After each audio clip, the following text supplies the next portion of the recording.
կիրառվող քաղաքականություն ասվածի մեջ է ինձ թվում է պատասխանը պարոն Գևորգյանի հարցի, որը երևի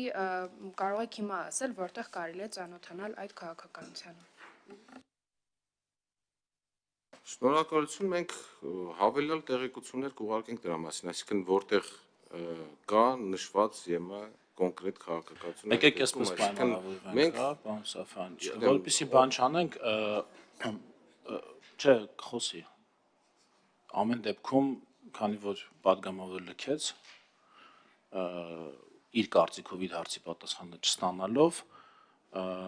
անկախ այսօրվա քվեարկության արդյունքից դուք այն փաստաթուղթը, որը որ պարոն Գևորգյանը հայցում էր եւ որը որ ենթադրում էր, որ անպայման պիտի լինի կամ որի չլինելը խնդրեմ է, դուք անպայման գտնեք, մեզ ուղարկեք, խնդրեմ շարունակեք։ Ուղարկենք պաշտոնական նամակով ազգային ժողովին։ Չէ, եթե կա ասելու բան, խնդրեմ շարունակեք։ Տիկին Գալստյանի հարցի պատասխանը ասում, այսինքն եթե կոնկրետ ես նախ նշեցի, որ ստանդարտներով է իրականացվելու այդ գործողությունը եւ եթե հետաքրքիր է որտեղ են այդ ստանդարտները կամ քաղաքականությունը կոնկրետ շարադրված, կուղարկենք այդ փաստաթղթերը։ Տիկին Գալստյան արձագանք ունեք։ Խնդրեմ Տիկին Ղազարյան։ Պարոն Սաֆյան, ես մի հարց ունեմ, այստեղ ֆինանսական հարցեր է բաժնում, հոդված 11-ում ասում է, որ ծախսերը հոգում է Հայաստան է գրում, ուրեմն իր մասնակցության հետ կապված բոլոր հարցերը։ Հիմա մենք բյուջեի ամսի 2-ին բյուջեն ենք քվեարկելու։ Եվ իհարկե անկախատեսելի է, չէ՞, օրինակ հաջորդ տարի ԵՄ-ն մեզ դիմելու է որևէ կլինի քաղաքացիական, դիտորդական առաքելություն, ռազմական մաս լինելու։ Հիմա այս բյուջեի պլանավորման հարցում ո՞նց ենք մենք առաջնորդվում։ Այսինքն մենք նախապես ինչ-որ տողով ունենում ենք ֆինանսավորում, որը կարիք լինելու դեպքում ծախսելու ենք, թե դուք արտահերթ գալու եք խորհրդարան եւ վերաբաշխման հարցով դիմեք մեզ։ Շնորհակալություն, նախ ոչ բոլոր ծախսերն է Հայաստանը հոգում, այստեղ ընթացիկ ծախսերը ԵՄ կողմի վրա է եւ ընդհանրապես ԵՄ-ն կարող է որոշ դեպքերում որոշում կայացնի ընդհանրապես ազատել Հայաստանի ծախսերից, եթե հատուկ ներդրում կա Հայաստանի կողմից կոնկրետ առաքելության դեպքում։ Ես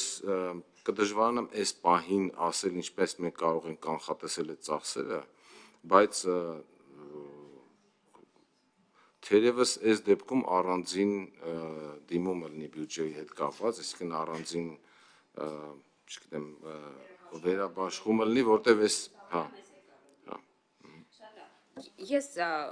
զուտ ընթացակարգային ինձ հետաքրքիր է, օրինակ, երբ որ Հայաստան առաքելությունն ուղարկվեց, կարող եք լիագումարի ժամանակ ներկայացնել, թե այլ պետությունները մեծ հարցը ոնց է լուծում, այսինքն իրենք տարեկան ներդրում են ունեցել, այսինքն Հայաստանը աննախադեպ դեպք է եղել արագավորոշու, այսինքն իրենք վերաբաշխում են արել, ոնց է պլանավորվում։ Ինֆորմացիայի կարգով, քանի որ լիագումարի մասին ասացիք, Տիկին Ղազարյանն ասել, որ լիագումարում հարցը ներկայացնելու է մյուս փոխնախարարը, պարոն Կոստանյանը,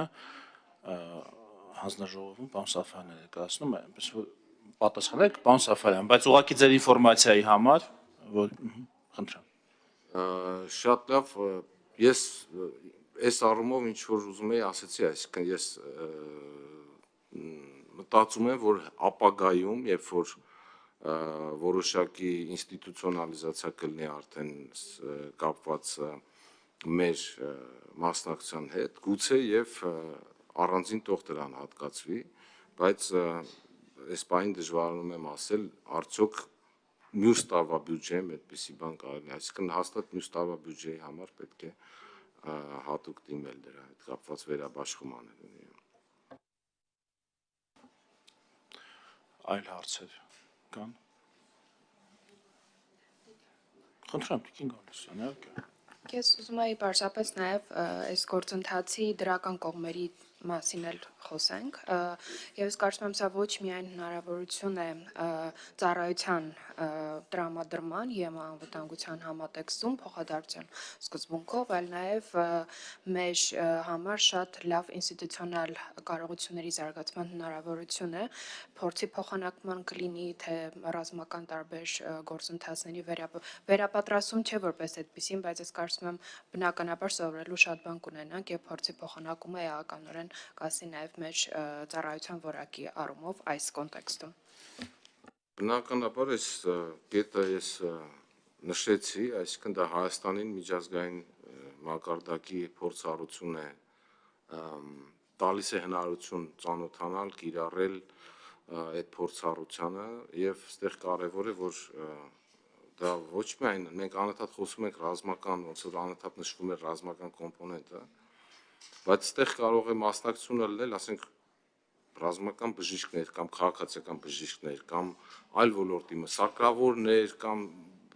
այսինքն այս պահին դժվար է ասել, բայց շատ լայն է այսպես ասած ներգրավումը մասնագիտությունների առումով, այդ առումով այսինքն շատ կարևոր փորձառություն Հայաստանը ձեռք կբերի մասնակցելով այս առաքելություններին։ Շնորհակալություն։ Եթե այլ դիտարկումներ չկան, ես էլ երկու խոսք ասեմ։ Ես նկատեցի, որ մի տեսակ լարվածություն առաջացավ այդ ռազմական կոմպոնենտի մասին խոսելիս, բայց ես ցանկանայի շատ ուղիղ ասել, կարող է եւ հենց լինի հենց ռազմական, հենց զինված ստորաբաժանման մասնակցություն, ինչպես որ մենք ունեցել ենք այլ առաքելությունների շրջանում, դրանից պետք է ոչ թե վախենալ, այլ դա ընդհակառակը ներկայացնել որպես ձեռքբերում եւ քաղաքական իմաստով եւ ռազմական այսպես ուսուցման իմաստով, այսինքն մենք պետք է ուրախանանք, որ մենք ոչ միայն օգնություն ենք խնդրում Եվրամիությունից իրենց օրինակ առաքելության տեսքով, իրենց քաղաքական աջակցության տեսքով, այլև մենք ենք աջակցություն, մենք ենք մեր կողմից աջակցում իրենց առաքելություններին այլ տեղում, որ սա մի կողմանի ճանապարհ չի, որ մենք միշտ ուզում